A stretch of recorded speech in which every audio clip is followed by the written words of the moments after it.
नमस्कार दोस्तों, आपका स्वागत है हिमाचल के सबसे ताज़ा खबरों के साथ।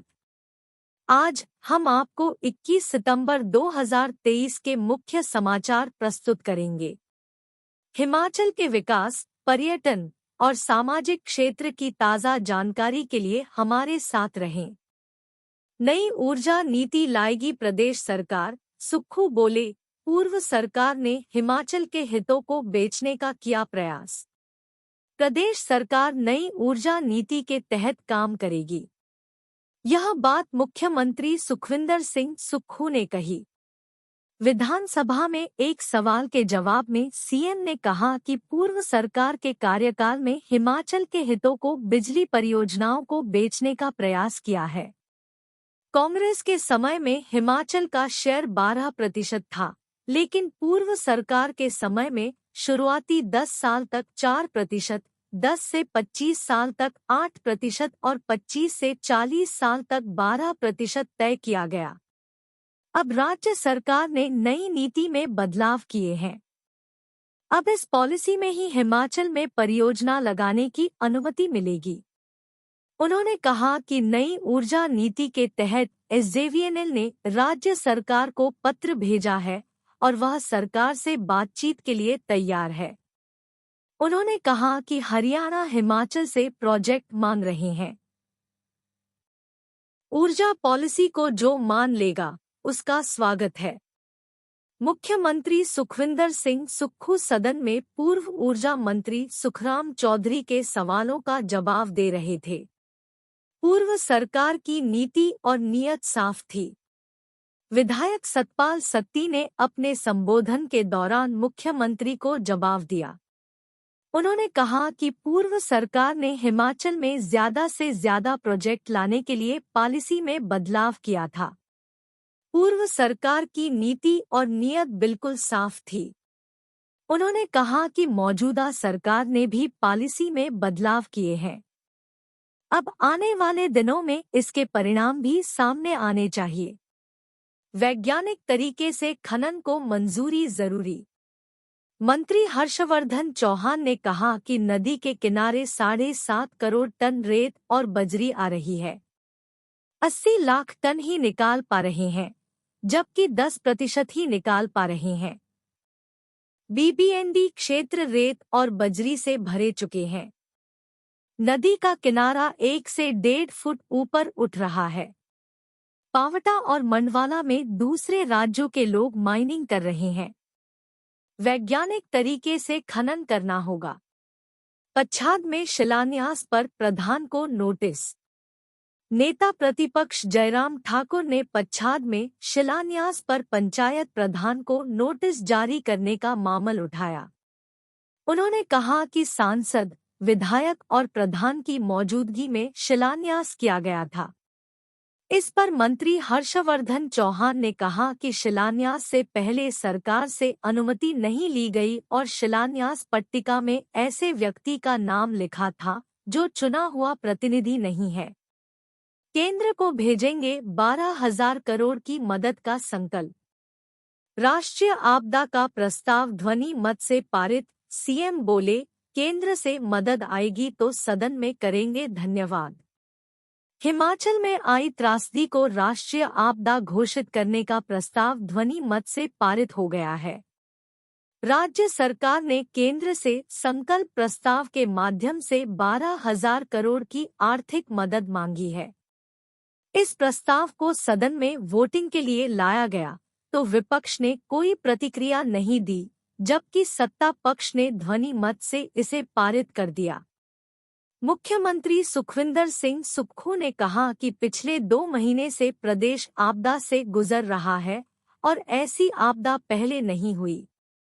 विपक्ष की मांग पर सत्र को पहले बुलाया गया, जबकि सरकार सत्र को थोड़ा और बाद में आयोजित करना चाहती थी। अब विपक्ष को इस प्रस्ताव पर सर्वसम्मति देकर इसे केंद्र को भेजना चाहिए। मुख्यमंत्री सुखविंदर सिंह सुक्खू ने कहा कि प्रदेश में भीषण आपदा से 441 लोगों की मौत हुई है, जबकि 39 अभी भी लापता है। 7 से 11 जुलाई तक हुई भारी बारिश के उन 4 दिन में कुल्लू, मंडी, लाहौल स्पीति, शिमला और सोलन सबसे अधिक प्रभावित हुए। 14 अगस्त को एक दिन में बारिश के दौरान सबसे ज्यादा 51 मौतें हुई। सितंबर महीने तक 275 लोगों की मौत हुई। इसी आपदा के दौरान हादसों की वजह से 66 लोगों को अपनी जान गंवानी पड़ी। 16,000 मवेशियों की मौत हुई। 2,621 घर पूरी तरह से ढह गए, जबकि 12,000 घर क्षतिग्रस्त हुए हैं। 5,917 गौशाला बाढ़ की भेंट चढ़ गई है। मानसून में जलशक्ति विभाग को 2,118 करोड़ और पीडब्ल्यूडी को 2,941 करोड़ का नुकसान पहुंचा है। उन्होंने कहा कि लारजी परियोजना में पानी भरने से 657 करोड़ का नुकसान हुआ, जबकि बिजली बोर्ड को इस आपदा में 1,740.16 करोड़ का नुकसान हुआ है। उन्होंने कहा कि गृह मंत्री अमित शाह से केंद्र सरकार से 2,000 करोड़ की मदद मांगी गई। एचडीएम सुक्खू जयराम में टकराव। नेता प्रतिपक्ष जयराम ठाकुर ने कहा कि मुख्यमंत्री सुक्खू ने एक बार भी केंद्र सरकार का धन्यवाद नहीं किया और न ही प्रधानमंत्री नरेंद्र मोदी का नाम लिया, जबकि केंद्र सरकार ने राज्य की भरपूर मदद की है। इसके जवाब में मुख्यमंत्री सुक्खू ने कहा कि केंद्र सरकार मदद भेजती है तो सदन में केंद्र सरकार का धन्यवाद किया जाएगा। 3 बांधों को अर्ली वार्निंग सिस्टम न लगाने पर नोटिस। मुख्यमंत्री सुखविंदर सिंह सुक्खू ने कहा कि आपदा के बाद राज्य सरकार ने बांधों में अर्ली वार्निंग सिस्टम लगने के निर्देश दिए हैं और यह सिस्टम न लगाने पर 3 बांध परियोजनाओं को नोटिस भी जारी किए हैं। उन्होंने कहा कि पौंग और पार्वती डैम प्रबंधकों को अर्ली वार्निंग सिस्टम और मलानाडो को गाद के लिए नोटिस भेजा गया है। प्रदेश सरकार ने व्यास और सहायक नदियों पर खनन को प्रतिबंधित कर दिया है। क्रशर को बंद करने का फैसला लिया गया है। इसके साथ ही मंडी आईआईटी समेत अन्य संस्थानों की टीम बनाई गई है जो प्रदेश में प्राकृतिक आपदा के कारणों और पुनर्निर्माण की जांच करेगी। राज्य सरकार ने जिलों को आपदा राहत की किस्त जारी की है।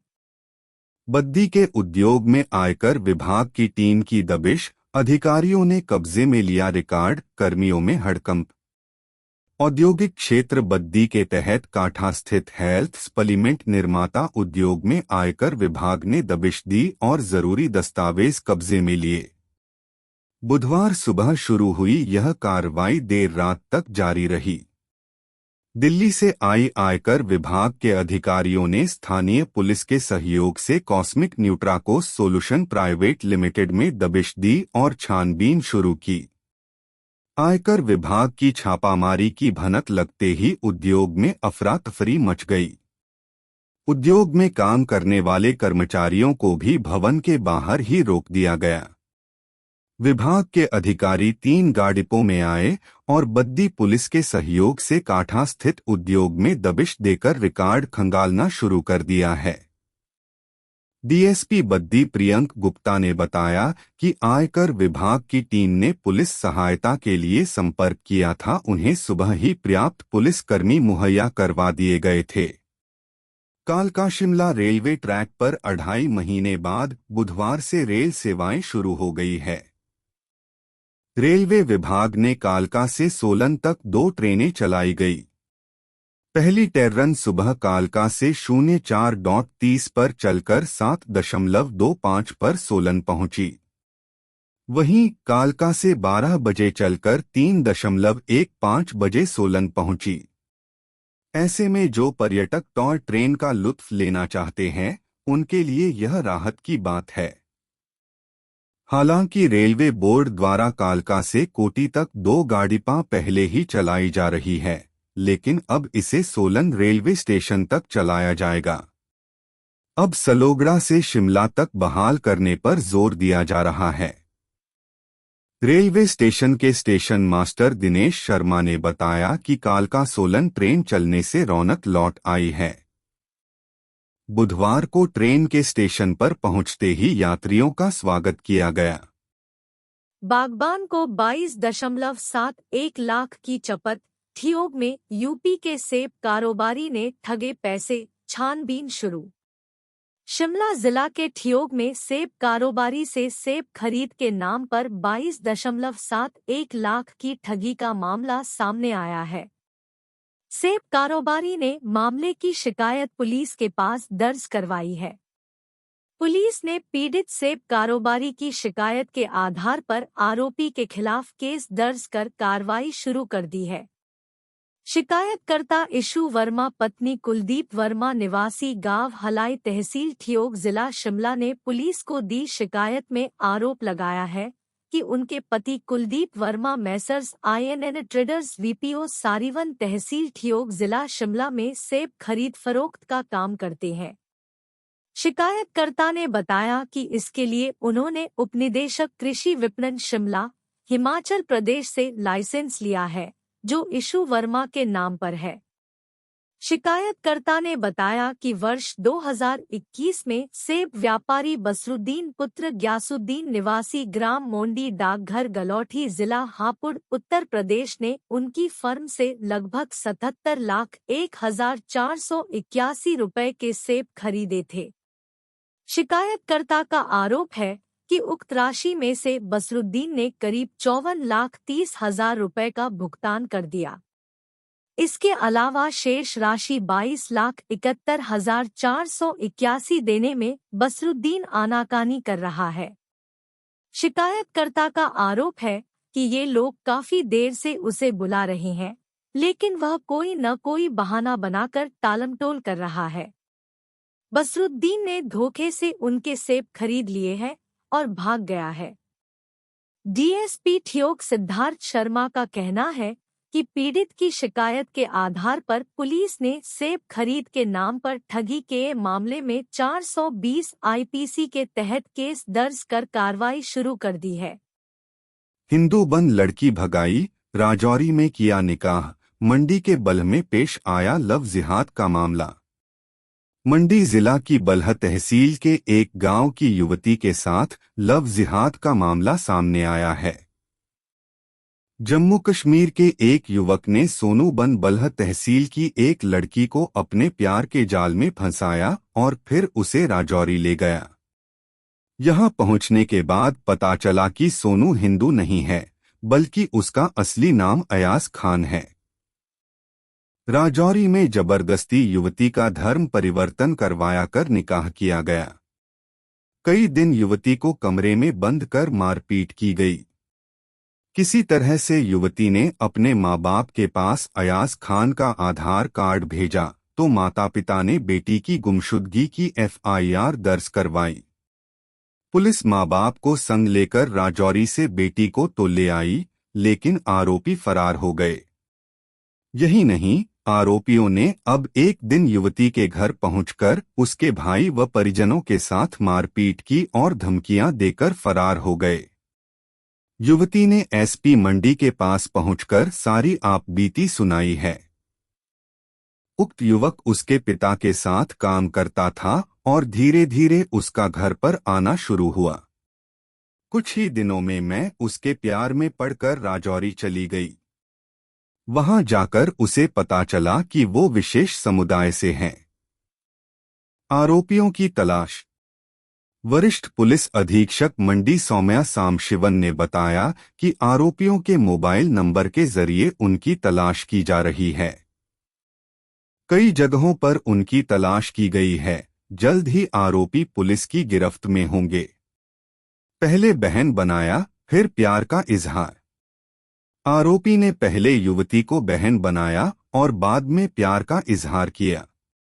दोनों का प्रेम प्रसंग शुरू हुआ और एक दिन उसने बताया कि वो आर्मी में भर्ती हो गया है और उसकी पोस्टिंग कश्मीर में हुई है। युवक ने लड़की को साथ चलने को कहा। प्यार में अंधी युवती भी बिना घर वालों को बताए उसके साथ चल दी। हिमाचल के मेडिकल कॉलेजों में कैंसर बनने लगी रैगिंग पर कड़ा कानून न होने से छात्रों के हौसले बुलंद। हिमाचल के शैक्षणिक संस्थानों, खासकर मेडिकल कॉलेजों में रैगिंग का रोग नासूर बनता जा रहा है। सख्त कानून होने के बावजूद मेडिकल कॉलेज और शैक्षणिक संस्थान दिन प्रतिदिन इस बीमारी की जकड़ में आते जा रहे हैं। दुर्भाग्यवश न तो संबंधित प्रशासन और न ही छात्र उसे रोकने या दूर रहने के प्रति कोई गंभीरता दिखा रहे हैं। 1 महीने के भीतर राज्य के 3 प्रतिष्ठित शैक्षणिक संस्थानों में जमकर रैगिंग हुई, लेकिन कोई बड़ा एहतियाती कदम सामने नहीं आया। अगर सीनियर छात्र ऐसे ही बेलगाम होते गए तो आने वाला समय चुनौतीपूर्ण हो सकता है। खासकर टांडा मेडिकल कॉलेज, जो अमन काचरू रैगिंग प्रकरण की आग में खुद को झुलसा चुका है। मार्च 2009 में MBBS प्रथम वर्ष के छात्र अमन काचरू को रैगिंग के चलते अपनी जान गंवानी पड़ी थी। उसके बाद देश भर में नए कानून बने और ऐसा लगा था कि अब रैगिंग का भूत छात्रों के दिमाग से निकल लाएगा, लेकिन हिमाचल में रैगिंग की 3 घटनाएं घट चुकी है। 11 अगस्त का मामला 6 सितंबर को IIT मंडी में उजागर हुआ था। 15 सितंबर को मेडिकल कॉलेज नेरचौक तथा 16 सितंबर को TMC में एक अन्य तीसरी घटना हुई।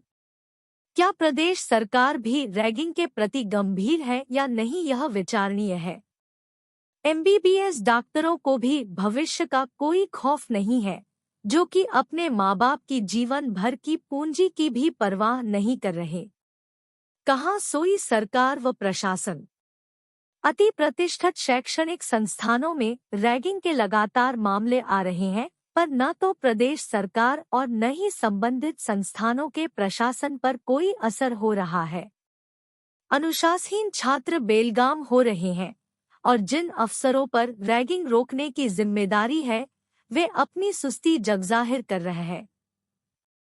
अगर ऐसे ही हालत रहे तो हिमाचल राष्ट्रीय स्तर पर फिर बदनाम हो जाएगा। रैगिंग के लिए कौन जिम्मेदार?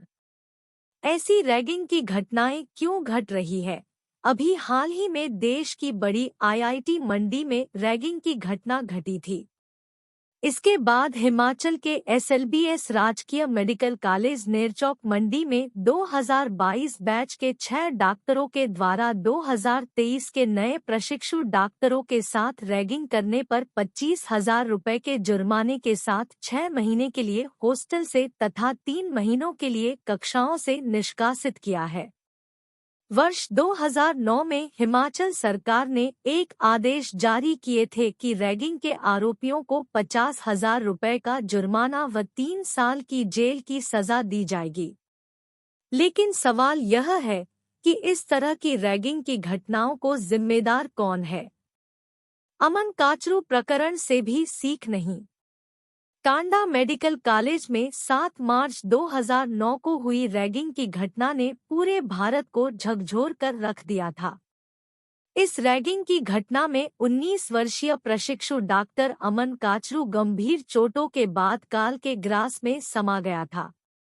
आज भी अमन काचरू के परिजनों के आंसू इस घटना को याद कर छलक पड़ते हैं। अमन काचरू के पिता राजेंद्र काचरू को इस घटना के बाद गहरा आघात लगा था और उन्होंने 2009 में एंटी रैगिंग कैंपेन के लिए इसे बड़ा सेटबैक बताया था और कुछ सवाल भी उठाए थे कि एंटी रैगिंग कैंपेन के अंतर्गत युवाओं का भविष्य क्या सुरक्षित है। हालांकि अमन काचरू के 4 दोषियों को 4 की सजा दी गई थी, परंतु क्या रैगिंग करने वाले व सहने वाले युवाओं का भविष्य सुरक्षित है? ट्रक ने रौंदी कार, महिला का सिर धड़ से अलग। ऊना होशियारपुर रोड पर बनखड़ी में हादसा, 11 माह की बच्ची की मौत। उपमंडल क्षेत्र हरोली के तहत ऊना होशियारपुर रोड पर बनखड़ी में बुधवार शाम कार और ट्रक में जोरदार टक्कर हो गई।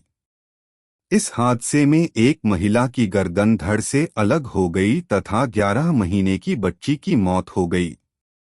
परिवार के 4 अन्य सदस्यों को अस्पताल में भर्ती करवाया गया है, जिन्हें भी गंभीर चोटें आई हैं। हादसे के समय कार में 2 पुरुष 3 महिलाएं सहित 11 माह की बच्ची सवार थी। पुलिस ने ट्रक चालक के खिलाफ मामला दर्ज कर कार्रवाई शुरू कर दी है। जानकारी के अनुसार बुधवार शाम को बनखंडी में काम ढाबा के पास होशियापुर से किराने के सामान से लोड ट्रक के चालक ने पंडोगा की तरफ से आ रही कार को टक्कर मार दी। हादसे के समय कार में चालक 24 वर्षीय वीरू पुत्र शरवण, उसकी माता 50 वर्षीय कुलवंत कौर पत्नी शरवण, 11 माह की बच्ची सिमरन कौर सहित 28 वर्षीय सर्वजीत पत्नी पलविंद्र, 23 वर्षीय रीना पुत्री सरवन, 23 वर्षीय युवक जगप्रीत पुत्र रेशम शामिल थे। ट्रक की टक्कर से 50 वर्षीय कुलवंत कौर की गर्दन कटने से मौके पर ही धड़ से अलग हो गई और 11 माह की मासूम बच्ची को गंभीर हालत में क्षेत्रीय अस्पताल ऊना पहुंचाया गया, जहां चिकित्सकों ने उसे मृत घोषित कर दिया। इसके अलावा अन्य लोगों का अस्पताल में उपचार चल रहा है। पुलिस ने पोस्टमार्टम करवाकर शव परिजनों को सौंप दिए हैं। पुलिस ने ट्रक चालक के खिलाफ मामले दर्ज कर आगामी जांच शुरू कर दी है। एसपी अरजित सेन ठाकुर ने कहा कि पुलिस ने मामले की जांच शुरू कर दी है। सड़क हादसे में बाल बचे एसपी, पामवटा जाते समय शंभूवाला के पास ट्रक ने कार को मारी टक्कर। जिला सिरमौर के पुलिस अधीक्षक रमन कुमार मीणा बुधवार को उस वक्त बाल बच गए जब नशे में धुत एक ट्रक चालक ने तेज रफ्तार से उनकी कार को पीछे से टक्कर मार दी। इस हादसे में पुलिस अधीक्षक सिरमौर रमन कुमार मीणा के अलावा उनके ड्राइवर को हल्की चोटें आई है। भले ही दुर्घटना में पुलिस अधीक्षक सिरमौर की कार HP 18A8400 को भारी नुकसान हुआ है, परंतु गनीमत यह रही कि पुलिस अधीक्षक व उनका चालक सुरक्षित है। कार के दुर्घटनाग्रस्त होने के बावजूद युवा पुलिस अधिकारी रमन कुमार मीणा ने दुर्घटनाग्रस्त कार से उतरकर ट्रक छोड़कर भाग रहे चालक का करीब 500 मीटर तक पीछा किया। पुलिस की टीम ने तुरंत मौके पर पहुंचकर ट्रक चालक व ट्रक में सवार अन्य व्यक्ति को गिरफ्तार कर लिया है। पुलिस अधीक्षक सिरमौर रमन कुमार मीणा बुधवार दोपहर बाद नाहन से बैठक के सिलसिले में पामवटा साहिब जा रहे थे। इस बीच शंभूवाला के समीप एक तेज रफ्तार ट्रक PB 85 AD 6265 तेज गति से पामवटा की ओर जा रहा था। ट्रक इतनी तेज रफ्तार से था कि पुलिस अधीक्षक रमन कुमार मीणा ने हाथ देकर ट्रक को बार बार रोकने के लिए इशारा किया, परंतु ट्रक चालक ने ट्रक को न तो रोका न ही उसकी रफ्तार को धीमा किया। कुछ दूरी के बाद तेज रफ्तार ट्रक चालक ने पुलिस अधीक्षक सिरमौर की कार को जोरदार टक्कर मार दी। नंगल में टेस्टिंग के लिए खोला फ्लाईओवर, जाम से राहत दिलवाने के लिए अजौली मोड़ पर ट्रायल। नंगल को जाम मुक्त करने की दिशा में अहम कदम उठाते हुए यहां अजौली मोड़ पर फ्लाईओवर को टेस्टिंग हेतु खोल दिया है। राजीव गांधी चौक पर बनाए जा रहे फ्लाईओवर को 20 सितंबर को आम जनता के लिए खोले जाने की उम्मीद पूरी नहीं हो पाई। बेमौसमी बरसात के कारण उक्त फ्लाईओवर के खुलने के समय में अभी भी कुछ देरी होती दिख रही है। कैबिनेट मंत्री हरजोत सिंह बैंस ने कुछ दिन पूर्व फ्लाईओवर का दौरा करके कहा था कि 20 सितंबर को उक्त फ्लाईओवर खोल दिया जाएगा, लेकिन बेमौसमी बरसात के कारण काम पूरा करने में दिक्कत आ रही है। फ्लाईओवर का NFL साइड की तरफ 30 मीटर लंबा सड़क का हिस्सा बनने में मौसम रुकावट पैदा कर रहा है। दूसरी तरफ फ्लाईओवर के हिस्सों में रबर डालने तथा फ्लाईओवर की साइड की दीवारों में पेंट करने के कार्य को किया जा रहा है। फ्लाईओवर निर्माण कंपनी SP सिंगला के द्वारा फ्लाईओवर के निर्माण को वर्ष 2018 में शुरू किया था तथा उस वक्त कंपनी के अधिकारियों के द्वारा यह दावा किया गया था कि दिन में 22 घंटे काम करके उक्त फ्लाईओवर के कार्य को लगभग 1.5 वर्ष में पूरा कर दिया जाएगा। लेकिन प्रोजेक्ट को शुरू हुए लगभग 5 साल से अधिक समय हो गया है। पीडब्ल्यूडी के उच्च अधिकारियों ने बताया कि फ्लाईओवर का कार्य अंतिम चरण में ही है तथा इसकी एक साइड को चलाने का प्लान बनाया गया है। कुछ अतिरिक्त सूचना बोर्ड लगाए जाने बाकी है। एचडीएम जल्द मिलेगी राहत। आम आदमी पार्टी के सीनियर प्रतिनिधि डॉक्टर संजीव गौतम ने कहा कि बीते 3 दिन से इलाके में मौसम के खराब होने के कारण फ्लाईओवर के अंतिम चरण को पूरा करने में दिक्कत आ रही है, लेकिन इस कार्य को जल्द ही पूरा करके लोगों की परेशानी को दूर किया जाएगा। शिमला में 25 को प्रदर्शन करेगा ओबीसी मोर्चा, तय की रणनीति, गारंटियों पर कांग्रेस सरकार का घेरा। भारतीय जनता पार्टी हिमाचल प्रदेश ओबीसी मोर्चा की बैठक नवनियुक्त प्रदेशाध्यक्ष विनय चौधरी की अध्यक्षता में वर्चुअल माध्यम से हुई। ओबीसी मोर्चा के प्रदेश मुख्य प्रवक्ता राजेंद्र प्रेमी ने बताया कि बैठक में भाजपा के प्रदेश अध्यक्ष राजीव बिंदल और प्रदेश महामंत्री त्रिलोक कपूर विशेष रूप से उपस्थित रहे। राजीव बिंदल ने कांग्रेस की जन विरोधी नीतियों का खुलासा करते हुए कहा, कांग्रेस की झूठी सरकार सरासर झूठ बोलकर प्रदेश की जनता को झूठी गारंटियां देकर गुमराह करके सत्ता में आई है। इसका खामियाजा अब उसे आने वाले समय में भुगतना पड़ेगा। प्रदेश कांग्रेस सरकार केंद्र के आए हुए पैसे की बंदर बांटकर इसका दुरुपयोग कर रही है। कांग्रेस सरकार की इन सब विफलताओं को देखते हुए प्रदेश भाजपा ने 25 सितंबर को शिमला में विशाल धरना प्रदर्शन करने का निर्णय लिया है। प्रदेश ओबीसी मोर्चा के अध्यक्ष विनय चौधरी ने कहा कि ओबीसी मोर्चा में शामिल सभी प्रकार के वर्गों को संगठन में उचित प्रतिनिधित्व दिया जाएगा। मानसून सत्र तीसरा दिन, सदन में कौन नेता क्या बोला? हिमाचल से नाराज है नरेंद्र मोदी। राजस्व मंत्री जगत सिंह नेगी ने कहा कि प्रधानमंत्री नरेंद्र मोदी हिमाचल से नाराज हैं। भाजपा के चुनाव हारने की वजह से वे प्रदेश में आने से कतरा रहे हैं। उन्होंने कहा कि केंद्र सरकार ने हिमाचल की कोई मदद नहीं की है। हिमाचल को प्रधानमंत्री दूसरा घर बताते हैं, लेकिन त्रासदी के बावजूद वे अभी तक एक बार भी हिमाचल नहीं आए हैं। रिश्ते देखकर मदद बांट रही सरकार।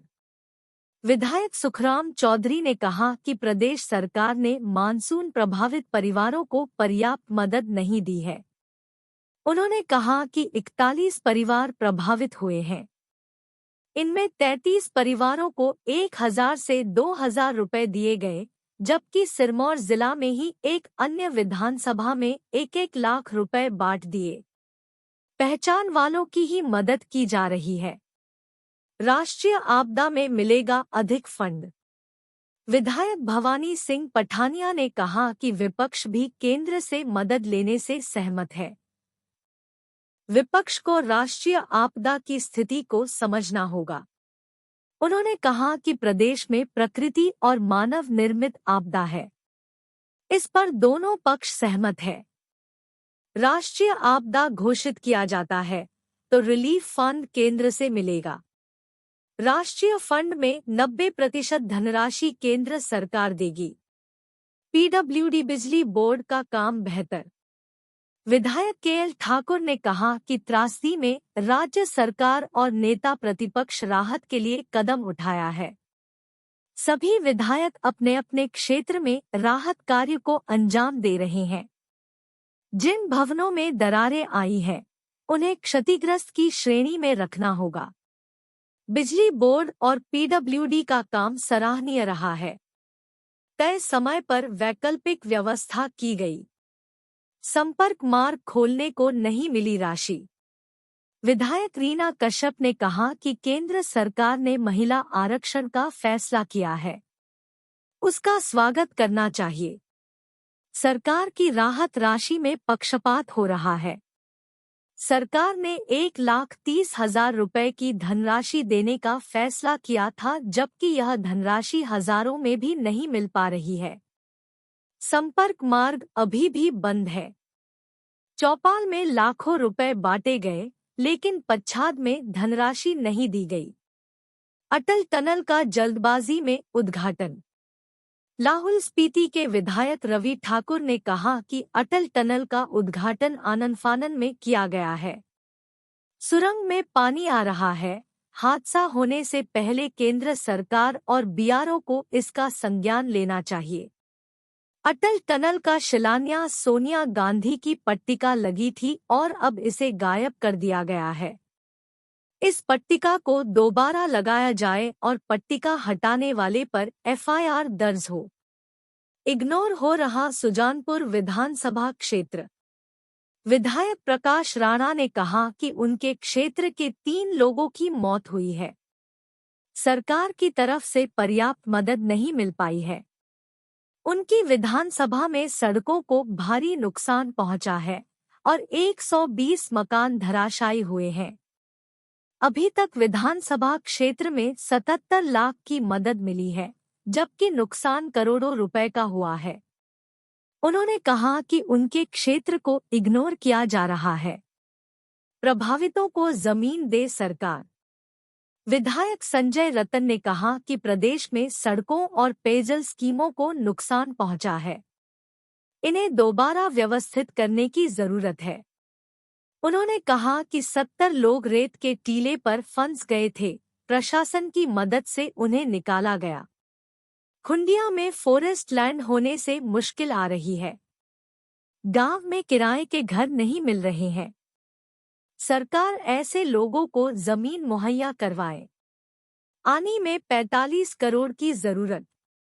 विधायक लोकेंद्र कुमार ने कहा कि आनी क्षेत्र में मानसून से नुकसान हुआ है। पोखरी पंचायत में 3 लोग बह गए और जमीनें धंस गई है। मानसून में नुकसान का मुआवजा फोन आने पर बांटा जा रहा है। आनी क्षेत्र में 22 रूट अभी भी बंद है। 1.5 करोड़ रुपए की मदद मिली है, जबकि 45 करोड़ रुपए की जरूरत है। केंद्र को मिलकर प्रस्ताव भेजें। पर्यटन निगम के अध्यक्ष रघुवीर सिंह बाली ने कहा कि आपदा को पूरे प्रदेश ने झेला है। प्रदेश के लोगों ने अपने परिवार के सदस्यों को खो दिया है। सत्ता पक्ष और विपक्ष को मिलकर केंद्र को प्रस्ताव भेजना चाहिए। हिमाचल की त्रासदी को राष्ट्रीय आपदा घोषित करना चाहिए। अवैध खनन पर रोक लगे। विधायक आशीष शर्मा ने कहा कि भूमिहीन परिवारों को जमीन मुहैया करवाने में राज्य सरकार नियमों में ढील दे। उन्होंने कहा कि खनन पर राज्य सरकार को नई पॉलिसी लानी चाहिए। अवैध खनन पर पूरी तरह से रोक लगाने की जरूरत है। आपदा में ठग रही सरकार। विधायक दीपराज ने कहा कि वर्तमान सरकार की मंशा सेवा की नहीं बल्कि ठगने की है। आपदा के समय पीडब्ल्यूडी मंत्री ने एनटीपीसी अधिकारियों के साथ शिमला में बंद कमरे में बैठक कर दी। उन्होंने कहा कि उनके अपने क्षेत्र शिमला ग्रामीण में ही सड़कें बंद है। नालियां बनानी होंगी। विधायक यादविंदर गोमा ने कहा कि प्राकृतिक आपदा से प्रदेश को बड़ी क्षति हुई है। बारिश से जयसिंहपुर में 55 घरों को नुकसान हुआ है।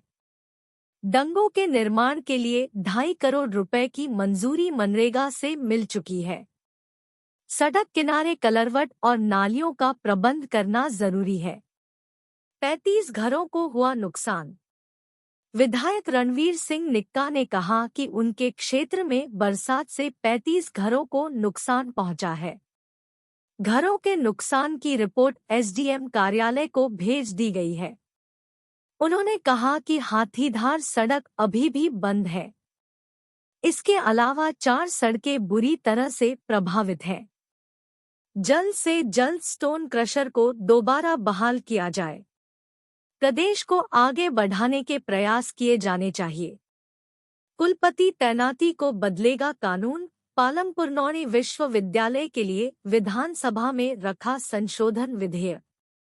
हिमाचल में कृषि विश्वविद्यालय पालमपुर और वानिकी विश्वविद्यालय सोलन में कुलपति की नियुक्ति अब राज्य सरकार करेगी। इससे पहले वर्तमान कानून में यह अधिकार सिर्फ राज्यपाल तक सीमित था और इस कमेटी में राज्य सरकार का कोई प्रतिनिधि भी नहीं होता था। इस बदलाव को लेकर हिमाचल सरकार ने बुधवार को विधानसभा में हिमाचल प्रदेश कृषि, उद्यानिकी और वानिकी विश्वविद्यालय संशोधन विधेयक 2023 रखा है। इसे इसी मानसून सत्र में चर्चा के बाद पारित किया जाएगा। इसके बाद राज्यपाल की मंजूरी से यह लागू होगा। इस संशोधन विधेयक में 1986 में बने कानून में बदलाव किया जा रहा है। यह कानून कृषि और वानिकी विश्वविद्यालय में कुलपति की नियुक्तियों को लेकर था। इस कानून की धारा 2, 23 और 24 में बदलाव किया जा रहा है। कानून बनाने की शक्ति राज्य सरकार में लेने के लिए एक नई धारा 55A भी जोड़ी जा रही है। मुख्य बदलाव यह है कि अब कुलपति की नियुक्ति कुलाधिपति यानी राज्यपाल सरकार की सहायता और सलाह पर ही करेंगे। यह नियुक्ति सिर्फ गवर्नर करते थे और चयन समिति में राजभवन के अलावा यूजीसी, भारतीय कृषि अनुसंधान परिषद के नॉमिनी ही शामिल होते थे, जबकि हिमाचल प्रदेश विश्वविद्यालय और मंडी विश्वविद्यालय में कुलपति की नियुक्ति के लिए राज्य सरकार का भी एक मेंबर सर्च कमेटी में होता है। 13 पुराने कानून हटाएगी हिमाचल सरकार। हिमाचल सरकार ने 13 पुराने कानून पूरी तरह हटाने का फैसला किया है। इसके बारे में विधानसभा में हिमाचल प्रदेश रिपीलिंग बिल 2023 रखा गया है। इसमें उन कानून की लिस्ट भी लगाई गई है जिन्हें रिपील किया जा रहा है। इनमें वर्ष 1982 से 2008 तक के कानून हैं।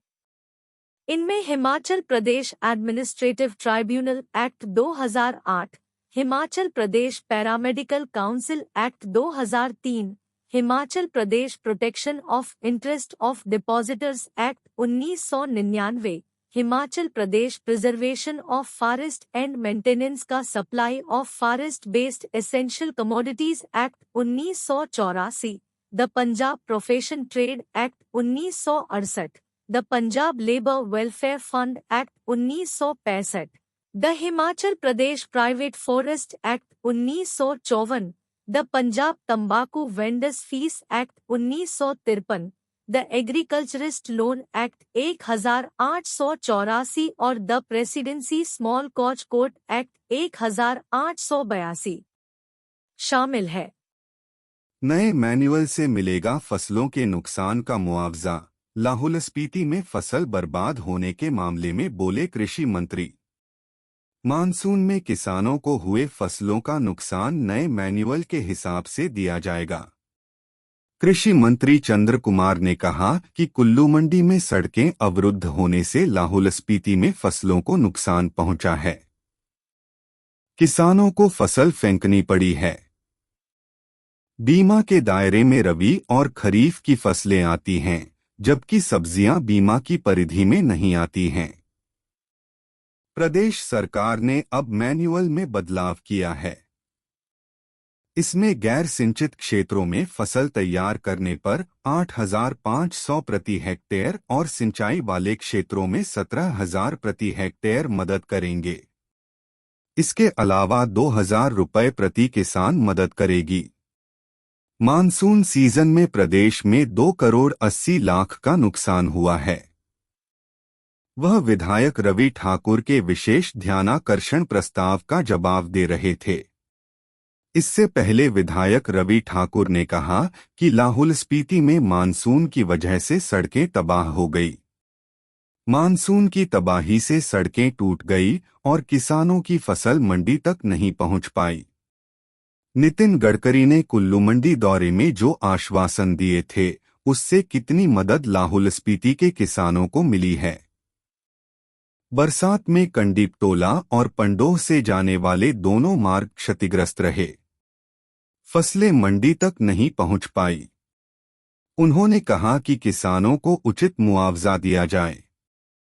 हिमाचल में वन नेशन वन टैक्स बेमानी, लघु उद्योग संघ ने घेरी राज्य सरकार। पूछा, प्रदेश में अलग कर किस बात का? भारत में जब वन नेशनल टैक्स लागू हो गया था, तो हिमाचल में अलग से टैक्स वसूली का आधार क्या है? इस पर सरकार ने पुनर्विचार नहीं किया, तो कोर्ट जाने पर मजबूर होना पड़ेगा। ये शब्द लघु उद्योग संघ हिमाचल इकाई की मासिक बैठक में किशनपुरा में उद्यमियों ने कहे। उद्योग संघ की बैठक इंडस्ट्रियल एरिया किशनपुरा में प्रदेश संयोजक विचित्र सिंह पटियाल की अध्यक्षता में हुई। प्रदेश संयोजक ने कहा कि जब से प्रदेश में कांग्रेस की सरकार बनी है, तब से उद्योगों पर विभिन्न टैक्सों की बढ़ोतरी हुई है। वहीं विद्युत ड्यूटी भी बढ़ी है। श्री पटियाल ने कहा कि 2016 में जीएसटी लागू होने से पहले हिमाचल में कुछ उत्पादों पर एजीटी एडिशनल गुड्स टैक्स लगा हुआ था। जीएसटी के बाद केंद्र व प्रदेशों ने अपने सब लोकल टैक्स समाप्त कर दिए थे, लेकिन हिमाचल ने इसको बरकरार रखा। वहीं अनिल मलिक ने कहा कि उस समय लोहा, प्लास्टिक, एल्यूमिनियम व सीमेंट पर यह टैक्स था। हम लंबे समय से यह मांग कर रहे थे, इस एजीटी यानी चुंगी को समाप्त किया जाए, ताकि वन नेशन वन टैक्स का नारा सार्थक हो सके। हेमराज चौधरी ने कहा कि एजीटी को हटाने के लिए सरकार गंभीरता से विचार करे, क्योंकि जीएसटी के बाद मल्टीपल टैक्स का कोई औचित्य नहीं रह जाता। स्टील इंडस्ट्रीज एसोसिएशन के प्रांत महामंत्री राजीव सिंगला ने कहा कि लोहे के कच्चे माल पर 38 रुपये प्रति टन एजीटी है, वहीं लोहे के तैयार माल पर भी इतना ही टैक्स लगता है। इसके अलावा सरकार ने सीमेंट व प्लास्टिक तथा एल्यूमिनियम पर भी यह टैक्स थोपा है। इस अवसर पर Satyapal Jassal, Mohindra Chaudhary, Hemraj Chaudhary, Akhilesh Yadav, state IT wing committee संयोजक दीपक कुमार वर्मा, हरीश, सीएस ठाकुर, तरसेम शर्मा व अशोक कुमार राणा सहित कई उद्यमी उपस्थित थे। पूर्व आईएएस अधिकारी रमेश चंद्र शर्मा का निधन, साहित्यकार दुखी। सेवानिवृत्त आईएएस व प्रदेश के जानेमाने साहित्यकार रमेश चंद्र शर्मा का बुधवार को निधन हो गया। वह 95 वर्ष के थे। उनके निधन से प्रदेश के साहित्य जगत में शोक की लहर डूब गई है। प्रदेश के साहित्यकारों ने उनके निधन को साहित्य जगत के लिए एक अपूरणीय क्षति बताया है। गौर रहे कि 21 मार्च 1929 को जिला शिमला के गांव टकसाल में रमेश चंद्र शर्मा का जन्म हुआ था। उन्हें बचपन से ही साहित्य के प्रति रुझान था। फलस्वरूप बतौर आईएएस सेवाएं देने के दौरान भी उनके कई संग्रह प्रकाशित होते रहे। विशेषकर उनके उपन्यास, कहानी संग्रह व नाटक संग्रह पाठकों के दिलों पर अमिट छाप छोड़ते रहे। उनका पहला कहानी संग्रह पगध्वनियां वर्ष 1968 में प्रकाशित हुआ था। इसके पश्चात वर्ष 1974 में आया। उनका उपन्यास बर्फ की राख पाठकों को बेहद पसंद आया और इसके लिए उन्हें वर्ष 1983 में उपन्यास विधा में प्रथम पुरस्कार भी मिला।